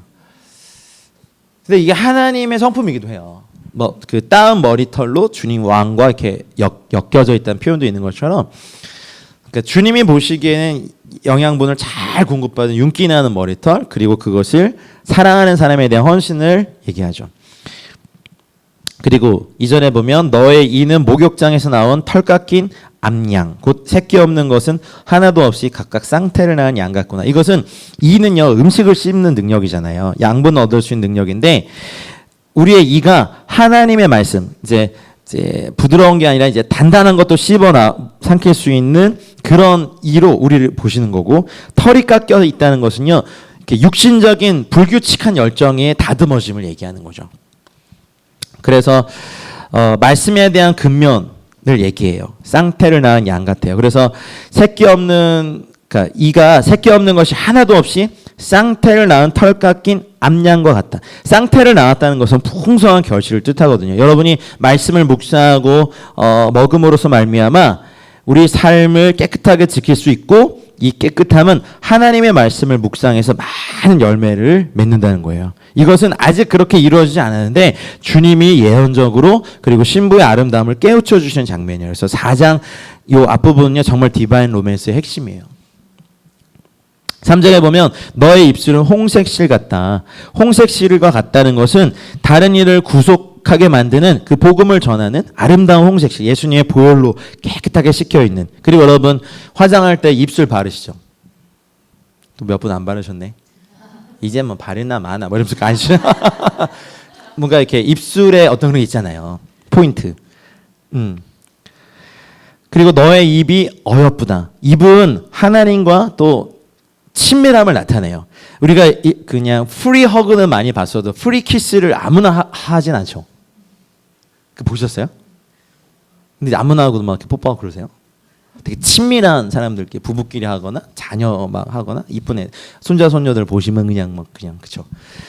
그 우리의 입이 가끔 이게 뭐 전 뭐 성원이밖에 없지만 이렇게 앉아가지고 오물오물 뭐 먹을 때 입을 한참 이렇게 쳐다보고 아유 조그만 입이 잘도 먹네 막 너무 이쁜 거예요 입이. 지금 이제 막 빠져가지고 막 이빨 빠져가지고 이렇게 있는데 그것도 되게 이쁘고 자녀들 키우실 때 그런 거 그쵸? 엄마들도 그런 거 느끼는 하나님이 우리의 영적인 입이 하나님의 말씀을 오물오물 먹을 때 얼마나 이쁠까?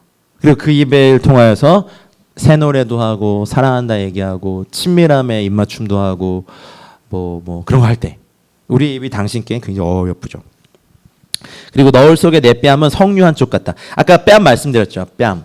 그리고 석류는요 이렇게 딱 석류 아시죠? 이렇게 열매를 딱 하면 이 안에 알갱이가 막. 근데 뭐 제가 세보진 않았지만 그게 613개래요. 그래서 토라를 613개 석류로 표시하는 거예요. 하나님의 말씀에 석류. 그러니까 우리가 하나님을 향해 갖는 감정이 석류 알갱이처럼 막 몽글몽글 막 613개 이상으로 막 어떨 땐 기쁘고 막 주님과 밀당하고 막 토라지고 막 토라 공부하다 토라지고 막 기쁘고 슬프고 막 즐겁고 찬양하고 어떨 땐 애통하고 어떨 땐 주님 갈망하고 그러니까 그 613개보다 훨씬 많은 신부의 뺨을 주님 아시는 거죠. 그러니까 여러분의 감정도 주님께 즐거운 거예요. 자녀들 막 화낼 때도 이쁠 때 있으시죠? 그래서 막 더 약 올려. 그럼 막 저희 아들이 막 분해가지고 막 아빠는 내 마음 몰라 막 어이가 없어가지고 하여튼 막 뭐 그런 거 왜 어르신들이 이쁘다고 애들 막 더 올리고 그럴 때 이제 주님이 이 땅의 백성들에 대해서 뺨은 석류 한 쪽 같고 목은 의지라고 했잖아요. 무기를 두려고 건축한 다윗의 망대 곧 방패 1000개 용사의 모든 방패가 달린 망대 같다. 지금은 좀 약하지만 네가 너의 윌링 스피릿 자원하는 심령으로 하나님의 말씀에 순종할 때 이 회복된 의지가 이 할 것에 대해서 주님은요 다윗의 방패 망대 곧 방패 1000개를 갖다 댄 그런 망대와 같다. 네 두 유방은 백합화 가운데서 꼴을 먹는 쌍태 어린 사슴 같구나. 이것은 유방은 엄마가 아기를 젖먹이는 것처럼 다른 이들 양육하는 거잖아요. 그래서 어린 사슴은 젊음으로 가득한 동물이잖아요. 그래서 말씀의 젖을 먹이면서 다른 이들을 돌보는 2배의 갑절의 능력, 마르지 않는 젊은 엄마의 젖을 얘기하는 것처럼. 그래서 여인의 사역은 그 백합화 가운데서 먹는 어린 사슴과 연결돼 있어요. 이제 6절에 보면 날이 저물고 그림자가 사라지기 전에 내가 몰약산과 유향의 작은 산으로 가리라. 이건 이제 신부가 처음으로 주님께 전적인 헌신을 하는 말이에요. 4장 전체가 주님이 하신 말씀이거든요. 16절하고 6절 빼고. 그래서 가겠다 밝힌 거야. 그 몰약의 향과 유향의 향기를 뿜으면서 연기 기둥처럼 거친 들에서 올라온 주님을 뵀거든요. 그래서 이제 몰약으로 대표되는 고난의 산과 유향의 작은 산, 기도의 산. 여러분 기도 없이는 몰약을 질 수 없어요. 고난을 받을 수 없어요. 열방을 향한 기도 없이 선교가 열리지 않는 것처럼 북한을 위한 기도가 없이 북한이 바뀌지 않는 것처럼 다음 세대를 위한 눈물의 기도 없이 다음 세대가 하나님 앞에 돌아오지 않는 것처럼 몰약산과 유향산의 작은 산으로 가겠습니다. 이 말에 아까 7절 여러분 기도하셨죠? 나의 사랑 너는 어여쁘고 아무 의미 없다. 난리 났어. 주님이 지금 막 모든 게 어여쁘고 너는 퍼펙트하다. 그리고 처음으로 신부라고 하죠. 8절 이게 되게 위대한 말절이야. 나의 신부야. 오. 여러분 십자가는요 그 자체로 끝이 아니에요. 십자가를 통과해서 부활의 영광과 하나님 나라 유업으로 참여할 때 주님은 우리를 신부라고 부르세요. 그래서 여기 보면 레바논에서부터 나와 함께하고 레바논은 그 북이스라엘의 레바논 산지에 솔로몬의 집이 있었거든요. 그러니까 솔로몬이 거기서부터 나랑 같이 하자 초대한 거고 아마나, 스닐, 헤르몬 여러분 그 스닐과 헤르몬은요 레바논 산지 내에 있는 가장 높은 두 꼭대기예요.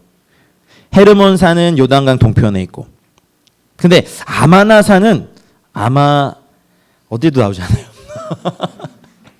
안 나와요. 아마나 산이 어딘지. 그냥 스닐산과 헤르몬산 가까이 있었을 거로 추정돼요. 이게 어딘지 몰라요.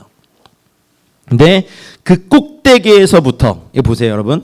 그 레바논의 백향목에 있는 그 산, 솔로몬의 집에 있는 그 산들의 꼭대기에서부터, 이것이 에베소서 2장 5절에 말하는 너희 죽은 너희를 그리스도와 함께 살리사 보좌에 함께 앉게 하여 주사.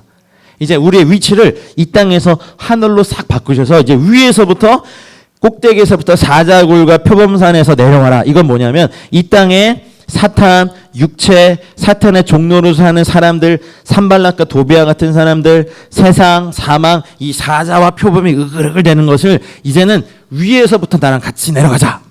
신부의 삶이 이런 거예요. 그러니까 순식간에 하나님 보좌 우편에 이렇게 앉히시고 이 산 꼭대기에서부터 사자굴과 표범으로 가자 이렇게 하시는 거죠. 아멘. 근데 아직 안 갔어. 그냥 가겠습니다. 가리라 이렇게 했더니 주님이 막 이러시. 마치 베드로가 주는 그리스도시요 살아계신 하나님의 아들이십니다 고백했더니 봐요 나 심하다 하면서 막 엄청난 말씀을 막 하신 것처럼 지금 신부에게 이렇게 쏟아내신 이것이 주님의 성품이에요.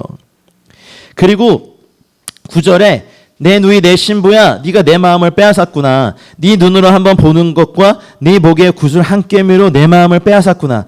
여러분 9절 말씀은요 아가서 전체를 요약해요. 많은 성도들이 하나님께서 여러분들에 대한 갈망으로 가득 차 계신 걸 잘 알지 못해요. 온 우주를 창조하시고 우리가 뭐 지구 태양계도 잘 모르는 저희들이 온 우주에 얼마나 아름다운 게 많을 텐데 주님은 그것에 마음을 뺏기는 것이 아니라 신부들에게 하나님의 말씀에 순종하고 말씀이 채워진 신부의 그 눈길과 마음의 생각으로 마음을 빼앗기세요. 아멘. 여러분 이 9절 말씀은요 오늘 이따가 끝날까지 성령님께 도움을 요청하세요. 하나님 진짜로 저를 이렇게 사랑하세요? 제가 한번 보는 걸로 저에게 마음을 빼앗기세요? 저의 생각이 주님께 그렇게 향기로우세요? 알고 싶습니다. 알게 해주십시오. 이런 거 없으면 우리 거룩함은 고역이고요. 교회 생활은 의무예요. 11조는 율법이고요. 10계명은 짐이죠. 근데 사랑에 빠진 사람들은 아닙니다. 이것은 즐거움입니다. 저도 뭐 이것이 자신 있게 됐다라고 말을 못하지만 끊임없이 묵상하고 주님, 제가 주님의 마음을 어떻게 빼앗는지 저도 알게 해주십시오. 날마다 조금 더 깨닫게 해주십시오. 가령 내가 어제보다 주님 오늘 더 사랑하고 내일은 오늘보다 더 주님 사랑하고 날마다 그렇게 주님 사랑하다가 이 땅에서 주님 가장 사랑하는 날 부르심 받게 해주십시오. 이렇게 기도를 들었을 때 주님이 나도 어제보다 오늘 널 더 사랑한다 이렇게 말씀해 주신 적이 있는데 안 느껴지는 거예요. 그래서 제 싸움은 그거예요. 그 사랑이 느껴지고 알게 해달라는 기도. 4장 9절은 그 신부에 대한 주님의 선포이자 10절 내 누이 내 신부야 너의 사랑이 어찌 그리 아름다운지 너의 사랑은 포도주보다 진하고 내 기름의 향기는 각양 향품보다 향기롭구나. 아까 1장에서 아직 양치기 소녀가 주님께 드렸던 고백을 이제 주님이 신부에게 하세요. 너의 사랑이 포도주보다 진하다. 여러분의 사랑이 그래 여러분 자신을 가리세요. 그래서 주님께 많이 사랑한다 고백하세요.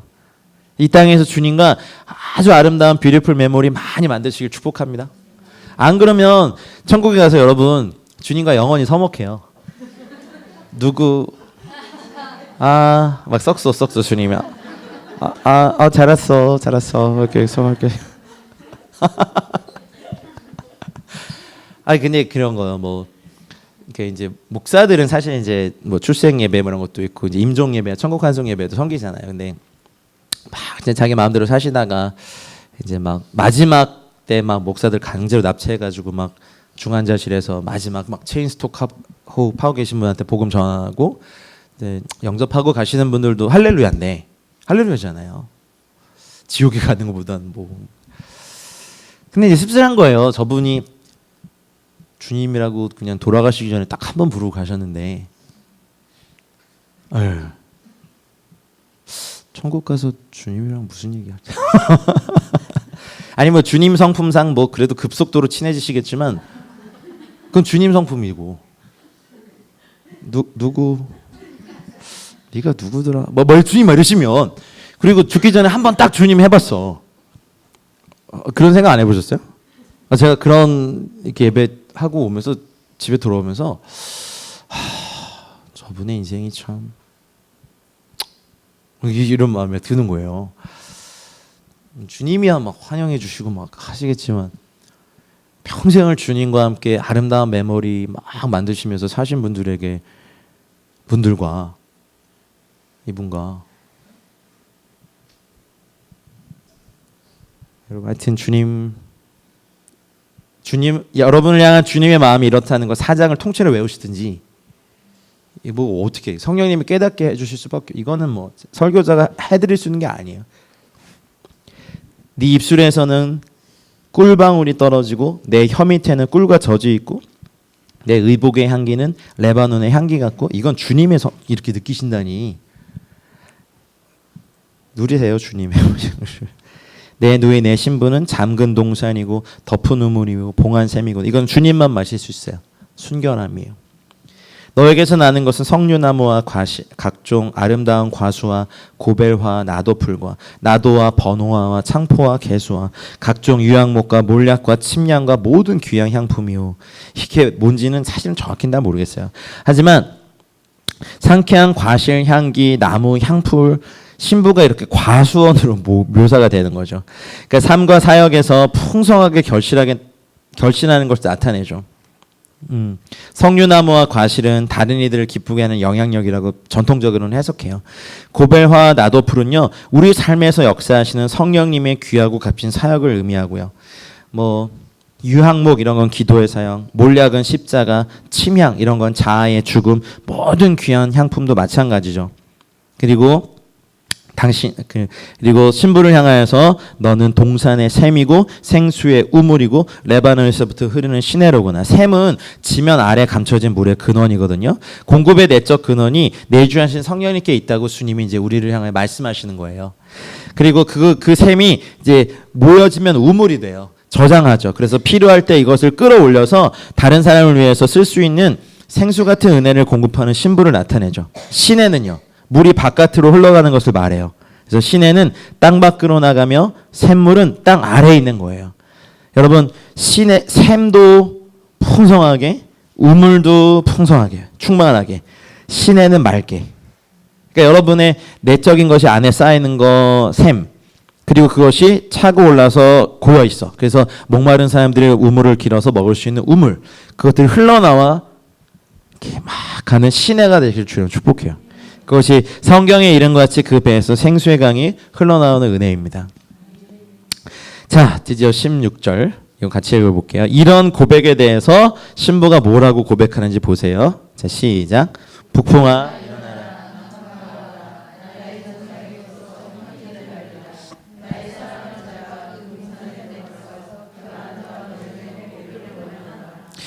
네, 신부는 이제 이러한 고백에 대해서 두 가지의 기도를 드릴 만큼 하나님의 선하심에 대해 충분한 확신이 생깁니다. 여기 보니까 역경의 북풍과 축복의 남풍 두 가지를 모두를 위해 기도해요. 우리는 보통 남풍 뭐라고 해야 돼? 하여튼 좋은 바람을 구하지만 이제 고난의 바람도 내 안에 있는 이것들을 날리게 할 자신이 있는 거야. 알 거야. 내 안에 미숙할지라도 하나님께서 기뻐하신 향기가 있고 과실이 있고 여기 말한 모든 것, 뭐 석류나무와 아름다운 과수와 고벨화, 나도풀과 나도와 번화와 창포와 개수와 유향목과 몰약과 침향 이 모든 것이 북풍이든 남풍이든 오면 이제 이것이 내가 주님을 향해 날릴 것이고 사람들을 향해서 날려질 것이니까 북풍도 남풍도 두려워하지 않는 놀라운 진짜 신부가 돼요. 주님과 함께 고난도 주님과 함께 기쁨도 맡기겠습니다. 그리고 내 사랑하는 자가 주님이잖아요. 그 동산에 들어가서 여러분 이게 바뀌어요. 앞쪽에서는요 나의 동산이었는데 여기서는요 그 동산이에요. 여기서 나의 동산 나왔군요. 뒷부분으로 가면 그의 동산으로 바뀌어요. 나의 사랑하는 자가 그 동산에 들어가서 his garden이에요. 그러니까 내 동산에 주님을 초청하다가 신부가 이제 정체성이 바뀌니까 이거는 이제 주님의 동산인 걸 안 거죠. 내 안에 심겨진 것이 나 혼자만 누리는 것이 아니라 다른 사람을 위해서 주님을 위해서 드려질 이제 주님을 진짜 주인을 그의 동산 내 자신이 그의 동산이니까 이 안에 들어오십시오. 그래서 그 아름다운 열매를 다 드십시오. 이렇게 말하는 거죠.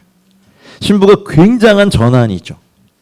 이제 내 삶에 있는 슬픔의 열매든 기쁨의 열매든 사역의 열매든 전도의 열매든 말씀의 열매든 주님께 다 드리기 원하는 신부의 비전이 또 생긴 거예요. 그래서 이제 4장의 마지막으로 전환이 일어나요. 5장부터는. 근데 5장부터는 또 영혼의 어두운 밤이라 하죠. 이거 네. 아가서가 이런 비밀이 있어요. 5장에서 8장까지 또 놀라워요. 이제 진짜 신부의 삶을 살아요. 네, 양치기 손이 양똥 냄새 푹푹 맡으면서 막 하기 싫어요 막 이랬는데 5장부터는 진짜 신부가 돼요. 4장의 마지막이 북풍아 와라, 남풍아 불어와, 내 향기를 날려라. 내 사랑 나의 동산에 들어와서 향기를 날려라. 내 사랑하는 그분이 그의 이제 나의 동산에서 그의 동산에 들어와서 이렇게 되거든요. 그 아름다운 열매 먹기를 원하는 신부가 이제 알아요. 내 삶에 맺히는 이것 또한 굉장히 아름다운 것임을. 여러분 좀 이렇게 마음에 와닿은 몇 개 말씀 있으시죠? 각자 1장에서 4장까지 여러분 마음에 입맞춤 당한 말씀 붙잡고 좀 기도하고 싶어요. 각자 다르실 거니까 제가 인도하진 않겠습니다만 이 말씀이 우리 삶에 실제적인 역사가 되도록 우리 그 말씀 좀 읊조리며 좀 기도를 시작하십시다. 사랑하는 주 예수님, 우리는 주님께 속하였고 주님은 나에게 속하셨습니다. 나는 주님의 신부입니다. 겨울도 끝났고 비도 그쳤고 땅에는 꽃이 피고 비둘기의 소리가 온 땅에 충만하다. 무화과 나무엔 푸른 열매가 맺혀있고 온 땅이 향기로운 꽃의 향기를 토하는구나. 내 사랑하는 자 일어나 함께 가자 말씀하신 주님의 이 부르심과 초청에 우리가 일어나서 주님께 나아가기 원합니다.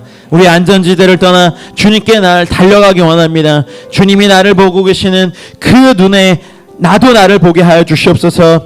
하나님, 이 4장 9절의 말씀, 내 누이 내 신부야, 네가 내 마음을 빼앗았구나. 너의 눈으로 한 번 보는 것과 네 목의 굿을 한 깨미로 내 마음을 빼앗았구나 하셨던 주의 말씀이 하나님 나에게 오늘 이 말씀으로 나에게 입 맞춰 주십시오.